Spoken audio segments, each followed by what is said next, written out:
अमेरिकी राष्ट्रपति इजराइल पहुंचे हैं। दूसरी तरफ इस्लामिक देशों का खुद को नया नेता मानने वाला ईरान अपने यहाँ लगातार बैठकें कर रहा है।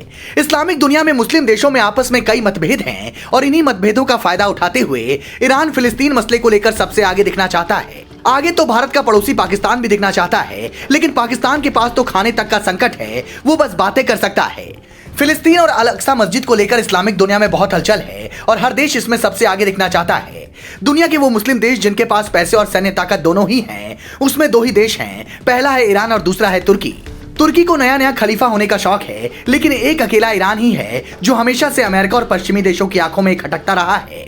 ईरानियों पर अमेरिका ने दुनिया भर के प्रतिबंध लगा रखे हैं, लेकिन ईरानी तमाम दिक्कतों के बाद भी अमेरिका के सामने आंखों में आंखें डाल के लंबे वक्त से हैं और बने हुए हैं। फिलिस्तीन पर ईरान में मजहबी नेताओं और सैन्य अफसरों की बैठकें हुई हैं और ये बैठक तब हुई है जब बाइडेन इजराइल पहुंचे हैं। ईरान के सर्वोच्च नेता आयतुल्ला अली खामनेई ने कहा है कि ईरान से किसी भी देश को कोई उम्मीद नहीं रखनी चाहिए कि वह उस समूह को रोक पाएगा जो गाजा में इजराइल से मुकाबला करने को तैयार बैठा है। अगर ईरान के उस समूह का धैर्य खत्म हो गया तो उन्हें कोई भी ताकत नहीं रोक पाएगी और ये एक वास्तविकता है। अगर इजराइल की ओर से जारी जंग को तुरंत नहीं रोका गया तो दुनिया भर के मुसलमानों और प्रतिरोधक ताकतों को कोई नहीं रोक पाएगा। अमेरिका की दो बैटल ग्रुप्स भूमध्य सागर में इजराइल के पास अपनी पोजीशन ले चुकी है। अमेरिकी सेना की इजराइल में तैनाती कभी भी हो सकती है। अमेरिका अपने 11,000 सैनिक इजराइल में तैनात कर सकता है। वॉल स्ट्रीट जर्नल की रिपोर्ट के मुताबिक ये सैनिक सीधे युद्ध नहीं लड़ेंगे।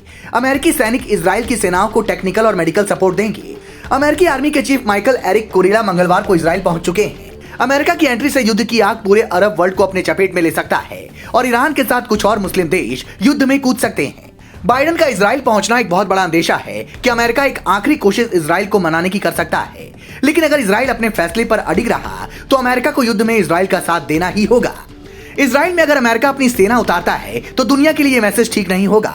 अमेरिका पहले से यूक्रेन में फंसा हुआ है और अगर इजराइल में वो सीधे युद्ध में पड़ता है तो चीन जैसे देश के पास ताइवान कब्जाने का मौका हो सकता है। रिपोर्ट्स बताते हैं कि चीन बस इस तैयारी में है कि अमेरिका कहीं भी सीधे युद्ध में उलझे जिससे उसके पास ताइवान को कब्जाने का मौका मिल जाए। दुनिया बस बड़े युद्ध की तरफ चल पड़ी है। गाजा की चिंगारी आग में बदलने ही वाली है। Bureau report, leading Bharat TV.